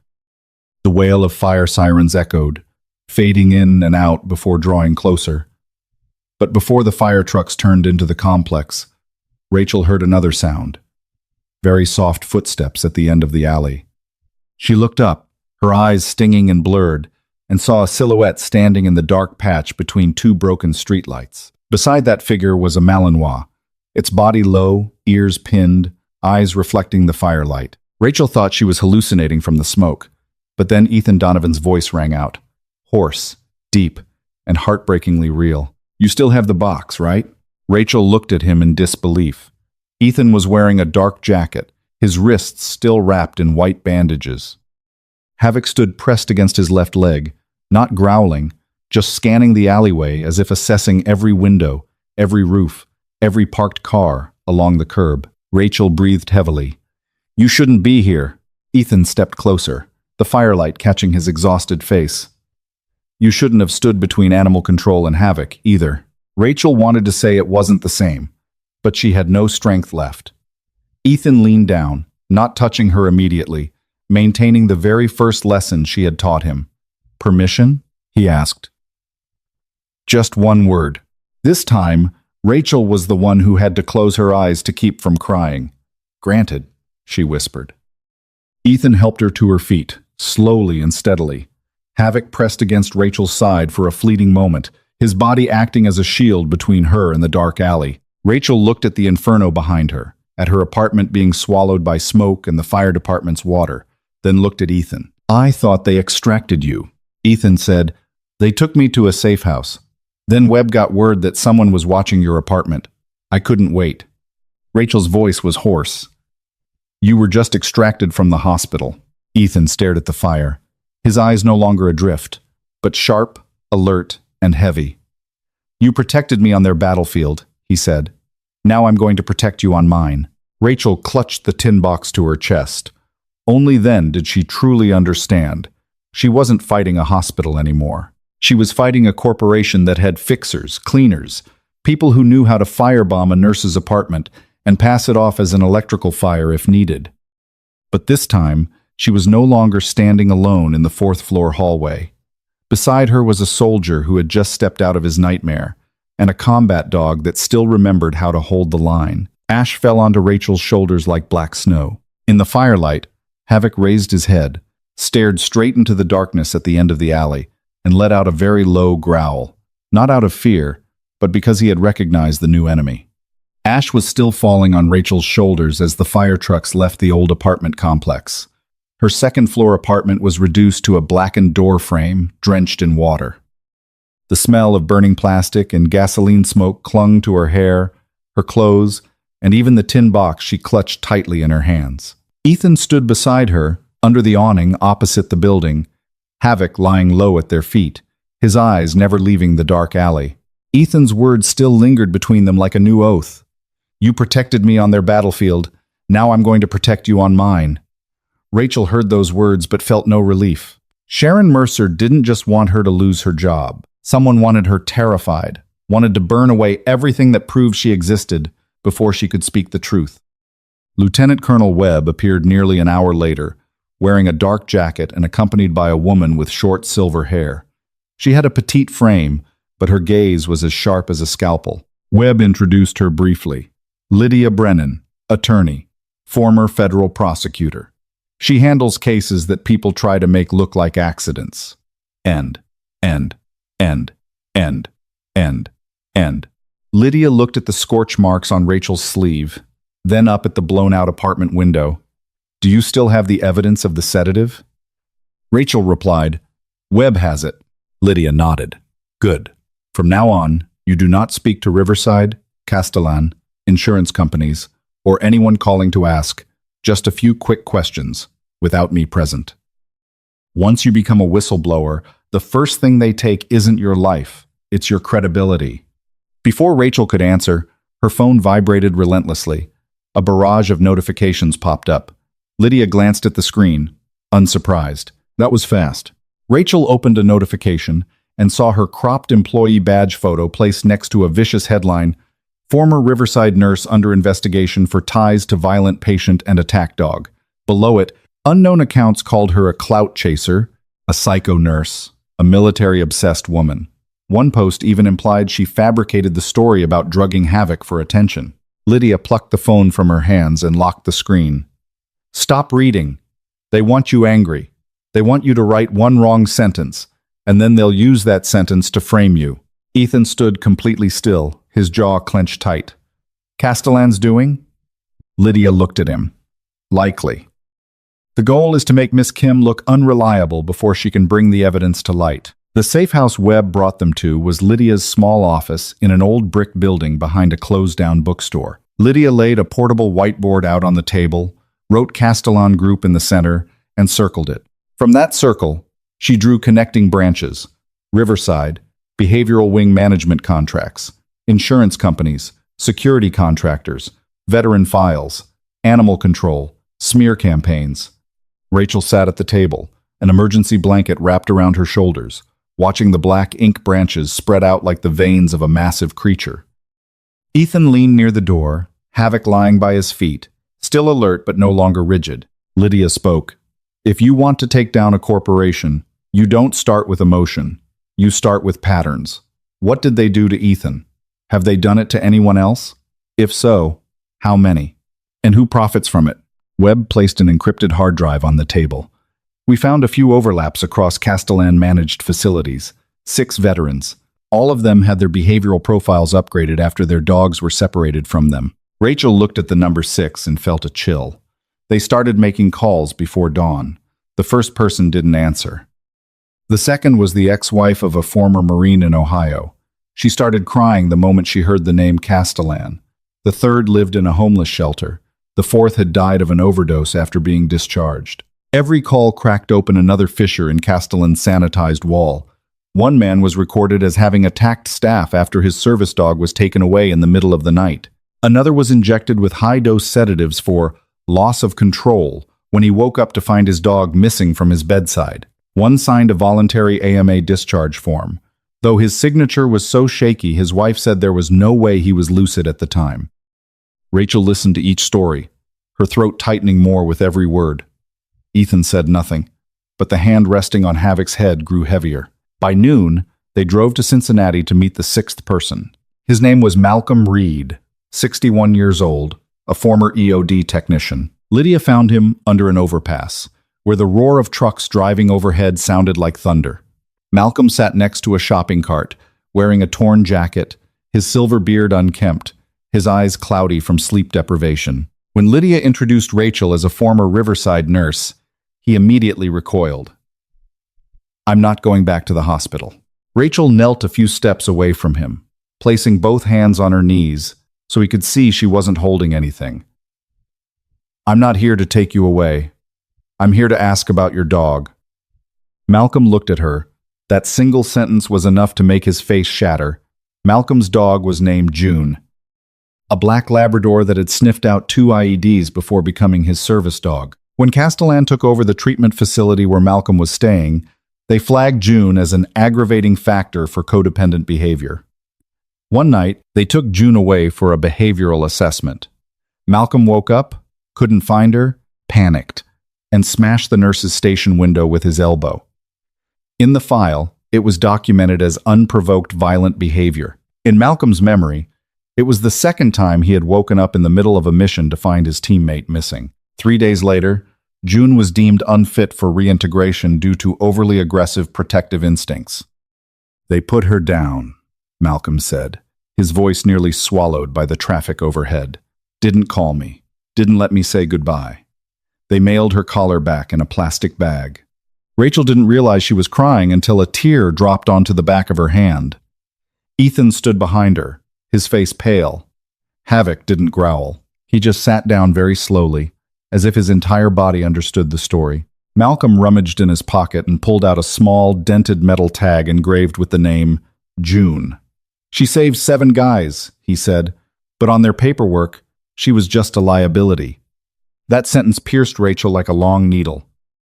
The anger over Havoc almost being drugged transformed into something else, a heavy, clear resolve, devoid of any trembling. That afternoon, when they returned to Lydia's office, social media had become a firestorm. A spliced video from Riverside's hallway camera showed only Rachel standing in front of animal control, omitting the sedative, the raised catch poles, and Webb's subsequent arrival. Comments below called her a psycho nurse, a clout chaser, a woman who cares more about dogs than human safety. Someone even dug up an old photo of her in Kandahar and wrote, "Couldn't get over the war, so she brought the war into the hospital." Rachel looked at those lines, not crying this time. Lydia stood beside her and said softly, "This is the phase where they try to make you the story, so no one looks at the evidence." Rachel turned off the screen. She placed June's dog tag on the table, next to a copy of the evidence of Havoc's sedative. Ethan looked at her. "You don't have to keep doing this. Webb can get you far away from this mess." Rachel shook her head. "If I run, they'll say I was scared because I lied." Ethan replied, "You could lose everything." Rachel looked at the smoke-stained tin box sitting under her chair, then at Havoc lying by Ethan's feet. "I've already lost my home, lost my job. What's left to lose if I stay silent is far more terrifying." The room went quiet. Lydia picked up a marker and wrote another large line on the whiteboard. "Whistleblower complaint." Night fell outside the office windows. The city was still noisy, still bright, completely unaware that in a small room behind an old bookstore, a smeared nurse, an extracted veteran, a silver-haired lawyer, a man of few words in a lieutenant colonel's uniform, and a combat dog were beginning to pull the first thread from the massive tapestry of the Castellan group. Rachel knew the burden of a whistleblower wasn't just speaking the truth. It was surviving long enough so the truth wouldn't be twisted before it reached the ears of those who needed to hear it. She looked at June's dog tag, looked at the evidence of Havoc's tampering, and said to Lydia, "I want to find all 6 of them, not just to win a lawsuit, so they aren't called liabilities anymore." Havoc raised his head, ears perked up, as if he heard a new command in her voice. 3 weeks after Rachel placed June's dog tag next to the evidence bag containing Havoc's sedative, the first lawsuit against the Castellan group was officially brought to federal court. It was no longer just the story of a fired nurse, a veteran locked on the 4th floor, or a combat dog nearly separated from the only person it still trusted. It had become a much larger, colder, and far more painful question. In a system built on forms, insurance, risk metrics, and profit, how much is human dignity actually worth? That morning, the courthouse steps were packed with reporters. Cameras formed a barricade, and microphones were pointed at Rachel like tiny needles. People called her name, asking if she was the rogue nurse, asking if she regretted going up against the hospital, asking if she was exploiting a veteran's image for fame. Rachel didn't answer. She wore a simple, dark navy suit, her hair tied back neatly, the faint shadows of sleepless nights still lingering under her eyes. Lydia Brennan walked beside her, carrying a black briefcase, her face so calm it was almost cold. When a reporter shouted, "Miss Kim, do you have any real evidence?" Lydia paused for a half-second, turned her head, and replied curtly, "The truth doesn't need a performance on the steps. It will be spoken in the courtroom." Then, placing a gentle hand on Rachel's back, She guided her through the heavy wooden doors. Inside the courtroom, Sharon Mercer was already seated. She wasn't wearing the power suits of her Riverside days. Instead, she had opted for a soft, cream-colored cardigan with a modest neckline, no heavy jewelry, and just enough makeup to look exhausted, yet trustworthy. It was not the look of an executive who had signed off on separating a patient from his dog in the dead of night. It was the look of a woman who wanted the jury to see her as a victim of chaos. Beside her sat Castellan's legal team, 3 men with color-coded binders, dimly glowing laptop screens, and the distinct confidence of people accustomed to winning on procedure before the truth ever has a chance to breathe. Castellan's lead attorney opened with a deep, slow, pleasant voice. He didn't deny that Ethan Donovan had served his country. He didn't deny that Havoc was a military working dog. He even offered a few beautiful words about the sacrifices of American service members. But right behind that polite veneer, the blade began to show. He described Ethan as an out-of-control patient, prone to violence, non-compliant with treatment. He called Havoc a large, dangerous animal, unassessed for safety in a civilian environment. He painted Rachel Kim as a nurse who allowed personal emotions to override medical protocols. Every sentence was delivered as if it were entirely reasonable, entirely civilized. But Rachel heard the undercurrent. If they could turn Ethan into a threat, Havoc into a weapon, and Rachel into an unstable element, then every action Castellan took would simply become protecting staff. Sharon was called to the stand first. She walked to the witness box with a perfectly measured, slow pace, placed her hand on the Bible, took the oath, and sat down like someone who had practiced this scene 100 times in front of a mirror. When asked about the night of the incident in room 412, Sharon lowered her eyes, stating that she was deeply concerned for the safety of our medical staff. She recounted the sound of the crashing metal tray, the security guards being pushed back, and a dog baring its teeth in a hospital corridor. She claimed Ethan Donovan had paralyzed the entire 4th floor, that a hospital could not function if a patient established his own autonomous perimeter. When her attorney asked about the sedative mixed into Havoc's food, Sharon let out a soft breath, as if still pained by the memory. It was a temporary de-escalation measure, intended to prevent injury to both humans and the animal. We didn't want to harm the dog. We just wanted to safely control a highly volatile situation. A few people in the gallery nodded slightly. Rachel felt a lump form in her throat, not out of fear, but because she understood the power of words that sounded decent. The most dangerous lie isn't a brazen one.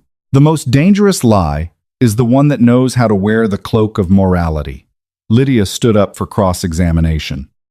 She didn't rush, didn't slam the table, didn't raise her voice. She simply opened a file folder and asked, "Miss Mercer, in Castellan's internal reporting system, what is Havoc officially designated as?" Sharon blinked. "I don't recall the exact phrasing." Lydia projected the document onto the screen. A single phrase appeared, magnified in the center of the courtroom. Canine liability.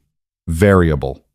Lydia turned to the jury, explaining in a clear voice, "Not a therapeutic companion, not a military working dog, not federal property pending verification. In Castellan's internal language, Havoc was a canine liability variable." The atmosphere in the courtroom shifted. Lydia pressed on, opening 6 other files, one by one. Malcolm Reed in Cincinnati, Terrence Hall in Dayton, Luis Ortega in Columbus. 3 other veterans, each with a face, a medical ID, and a dog that had been documented as their emotional anchor. In every file, the pattern was chillingly identical. The patient is admitted for PTSD or combat-related panic disorders. The service dog is separated under the guise of safety. The patient suffers a severe panic episode within 24 to 72 hours. The behavioral classification is upgraded. High-dose sedatives are prescribed, and the night staff is reduced because the patient is now stabilized with medication. Lydia didn't need to use the word conspiracy right away. She let the numbers stand next to each other so the jury could see exactly what Castellan had tried to bury under thousands of lines of data. Then, the courtroom doors opened. The sound was faint, but everyone turned around. Ethan Donovan walked in with Havoc. Ethan wore a dark suit, his collar slightly stiff, looking as though he still wasn't used to civilian clothes. One hand held a loose leash, entirely untensioned. Havoc walked perfectly at his left heel, his coat brushed clean, ears standing straight up, his eyes astonishingly calm. He wore a black working harness, nothing flashy, but bearing neatly attached patches, the H7 designation, military service tabs, and a few frayed deployment ribbons. For the first few seconds, no one in the courtroom spoke. Even the Castellan attorneys stopped typing, because some evidence doesn't need to give a speech. It just needs to walk into the room and stand still. Ethan was called to the witness stand. Havoc lay down beside his feet on an almost silent command. Lydia asked him about Afghanistan, about his missions, about Havoc. Ethan remained quiet for a long time before answering, as if every memory had to cross a minefield in his mind. He testified that Havoc wasn't just a sniffer dog, he was the second heartbeat of the entire squad. Havoc had detected an IED trigger wire under road dust so fine the human eye couldn't see it. He had dragged Ethan out of the burning hull of an armored vehicle when his ears were ringing so thickly he couldn't hear a thing. He had stood blocking the door of a house in Kandahar until the EOD team found the explosive rig behind a prayer rug. Ethan didn't tell these stories like a man trying to draw tears. He spoke like a man reading the final action reports of dead men who had no one left to read them. Finally, Lydia asked, "Can you tell the jury how many times Havoc has saved your life?" Ethan looked down at the dog by his feet. Havoc glanced up, just a quick flick of the eyes before resting his chin back on the floor. 4 times. From direct explosions, Ethan said. Many more if you count the nights afterward, when I thought I was still across the ocean. He raised his head, looking directly at Sharon Mercer. His voice wasn't loud, but the entire courtroom heard every syllable. He saved me from 4 explosions. And he was almost killed by a signed piece of paper in a hospital. Castellan's attorney stood up to cross-examine. He asked if Ethan had thrown the metal tray. Ethan said yes. He asked if Havoc had bared his teeth at the security guards. Ethan said yes. He asked if Ethan admitted to being an unmanageable patient. Ethan stared at him for a long time, then replied, "I admit that I am a wounded man. Unmanageable is what you call someone when you don't want to ask where the wound is." That sentence dropped into the courtroom as heavy as a piece of iron. Rachel saw a juror look down, gripping their pen tightly. By the end of the day, Lydia presented the profit map. On the screen, it didn't look like a geographic map. It looked like a circulatory system of money. Castellan-managed facilities, rates of sedative usage, reductions in night shift labor hours, and the spike in insurance reimbursements every time a patient's file was upgraded to high risk. Amidst the spreadsheets was an internal email bearing Sharon Mercer's signature. Lydia pointed to the highlighted sentence, "Canine-dependent patients show predictable escalation post-separation." She translated its meaning for the jury in plain terms. They knew dog-dependent patients would panic when separated.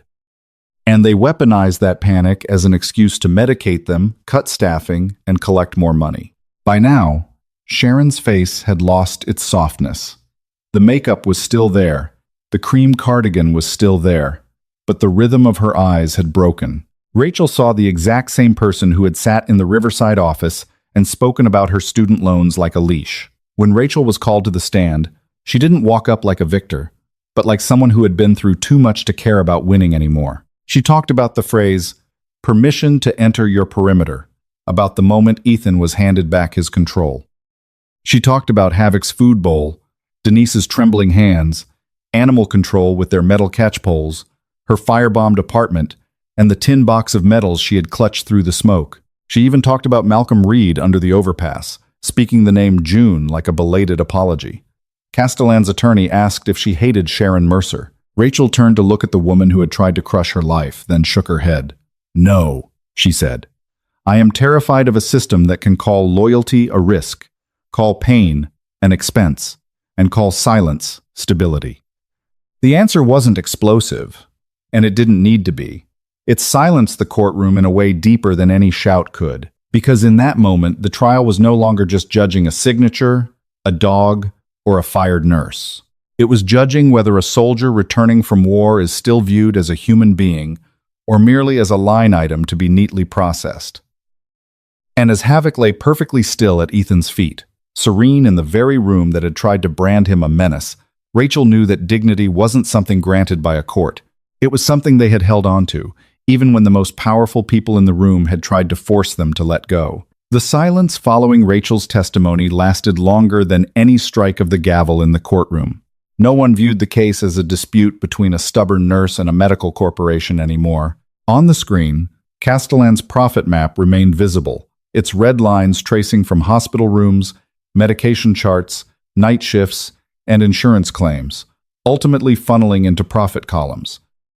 It was terrifyingly cold, because within those numbers, there was no room for Ethan's breath, for Havoc's warning growl, for Malcolm Reed sleeping under an overpass, or for June's tiny dog tag lying in an evidence bag. The jury emerged from deliberation in the late afternoon, when the sunlight outside the courthouse windows had turned a brassy copper. Rachel sat between Lydia and Ethan, her hands resting on her knees, trying to keep her breathing steady. Havoc lay pressed against Ethan's leg, his eyes half open, as calm as if he understood that this battle required no fangs, no lunging forward, but the ultimate patience of those who had been forced into silence for far too long. When the jury returned, Sharon Mercer still sat with her back perfectly straight. She had dropped the orchestrated vulnerability from the start of the trial, yet she hadn't quite surrendered her facade of control. That woman was used to every room, pivoting on the sound of her voice, used to the reality that her signature could cost people their jobs, their dogs, their medications, their hospital beds, and even their right to be believed. But this time, the room no longer belonged to her. The clerk read the verdict in a flat, even voice. Castellan Group was found liable for systemic insurance fraud, concealing treatment risks, deliberate manipulation of patient records, and severe violations of federal protections regarding military veterans and associated military assets. Sharon Mercer was held personally liable for authorizing the unlawful interference with Havoc, directing the concealment of evidence, and participating in a profit optimization model predicated on triggering patient crises. The legal jargon rang out dryly, but to Rachel, every word felt like a locked door finally being forced open. Sharon didn't burst into tears. She merely turned to her attorney, her lips pressed tight, her eyes flashing more with anger than fear. It was her most genuine reaction of the entire trial. Not remorse, not heartbreak, just the indignation of someone who had always believed she stood above consequences. When the judge handed down the federal prison sentence and a permanent ban barring Sharon from holding an administrative position in any healthcare facility receiving public funding, there were no cheers in the courtroom. Lydia merely closed her eyes for a second.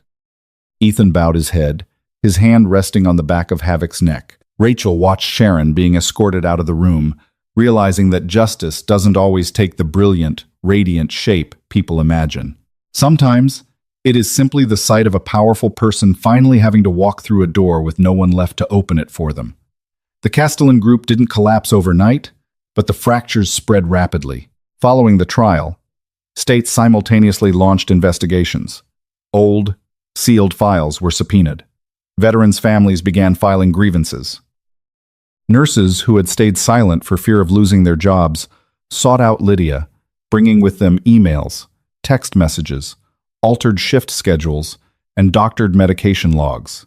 A corporation that had excelled at reducing human beings to file codes was ultimately dragged down by its own files. Castellan's facilities had their contracts suspended one by one, their accounts frozen, their executive boards dismantled. On television, it was dubbed the biggest medical scandal involving veterans of the decade. But Rachel hated that phrase. To her, this wasn't a scandal. Scandal is a word reserved for things that cause public embarrassment.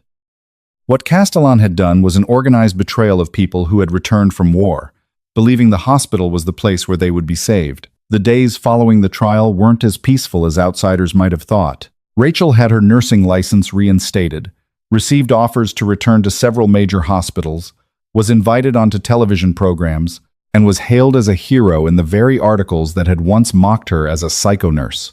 Her inbox was flooded with apology letters, thank you notes, and messages from wives who had lost their husbands in silence, from fathers who had never understood why their sons spiraled into panic after their service dogs were taken away. Yet amid all the praise, Rachel still lived in temporary housing arranged by a civilian witness protection program, still flinched at the sound of a car idling too long down on the street, still double-checked her deadbolts every night. Victory didn't wipe away the scorch marks on her old apartment wall. It merely proved that those scorch marks weren't meaningless. A month later, the Department of Veterans Affairs organized a ceremony to award Rachel the Medal of Valor in Washington. The stage was set with immense solemnity. The national flag, a podium, rows of seats for officials, television cameras, and event programs with her name printed in gold lettering. The ceremony coordinator told her that her story needed to be publicly honored, that America needed to see the image of a nurse who dared to stand up and protect veterans. Rachel listened to it all, thanked them very politely, and then requested a change of plans. She didn't decline the medal out of pride. She only declined the lavish gala that was to follow. "If you want to honor me," she told the organizer, "let me start my first shift at Walter Reed on time." No one could argue with that. The day Rachel walked into Walter Reed, she didn't wear a blazer. She wore her blue scrubs again, simple white shoes, and a new name badge pinned to her chest. The hallways there also had fluorescent lights, the smell of antiseptic, the clatter of metal carts rolling around the corners. But there was one difference.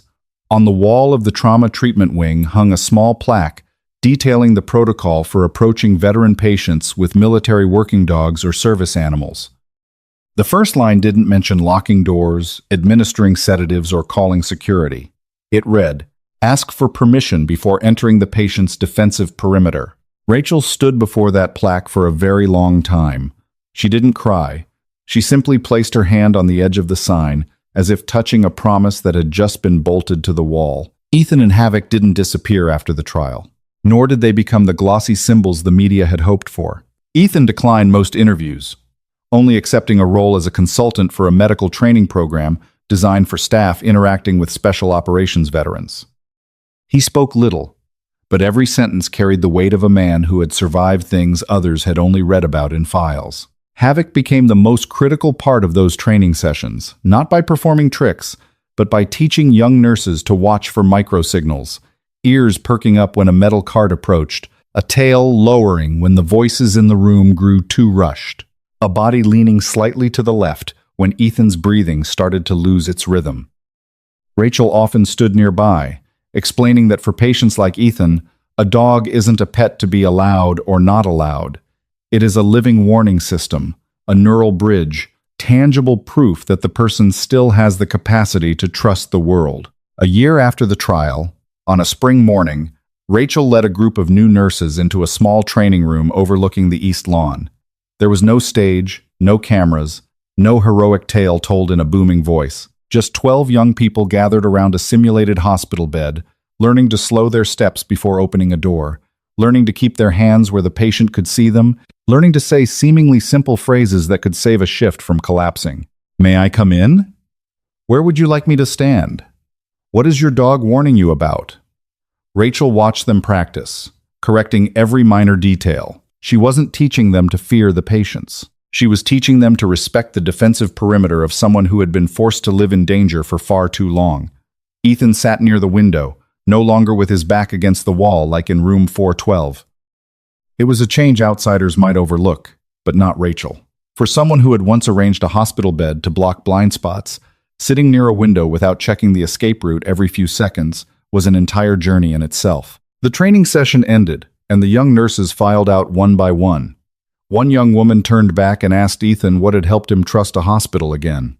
Ethan stayed silent for a moment, looked over at Rachel, and then down at Havoc. "It wasn't a hospital," he said. "It was someone inside a hospital who asked for permission before stepping into my world." The young nurse wrote that sentence down in her notebook, very slowly, as if afraid that writing it too fast would strip away its meaning. When only the three of them were left in the room, Rachel pulled the curtains aside. Sunlight flooded in, casting a wide golden swath across the floor. Ethan stood up and cracked the window open himself. A soft breeze drifted through, carrying the scent of freshly cut grass and the sound of distant voices out on the lawn. Havoc lay down at his feet, breathing steadily, his eyes closed. He was no longer pinning his ears to guard against every noise in the hallway. He no longer positioned his body as a shield between Ethan and the door. For the first time in many years, the combat dog was sleeping like a creature that was finally allowed to rest. Rachel watched the scene and realized that the true legacy of the Donovan family didn't lie in Sharon's conviction, nor in Castellan's downfall, nor on the metallic face of the medal she kept tucked away in a drawer. That legacy lived in a new protocol written with human empathy, in a young nurse who knew to stop outside a hospital room door, in a veteran who no longer had to prove he deserved to be treated with dignity, and in a dog that had lived its whole life on guard, finally getting to sleep in the light. The system wasn't perfect. Perhaps it never would be perfect. But on that day, in that small room at Walter Reed, it had managed to do the one thing Riverside had refused to do. It had protected those who had protected the country. If the story of Rachel, Ethan, and Havoc made you believe that no soldier should ever be judged before the truth is heard, please leave a like on this story. Share this video so that more people can be reminded that sometimes loyalty doesn't need to be spoken aloud to save a person from the darkness. And if you want to keep hearing powerful, human stories about honor, justice, unsung nurses, and loyal canines, please subscribe to the channel to join us for our upcoming videos. As for you, if you were standing outside the door to room 412 that day, would you have chosen to follow cold protocols, or would you have asked one simple question: permission to enter?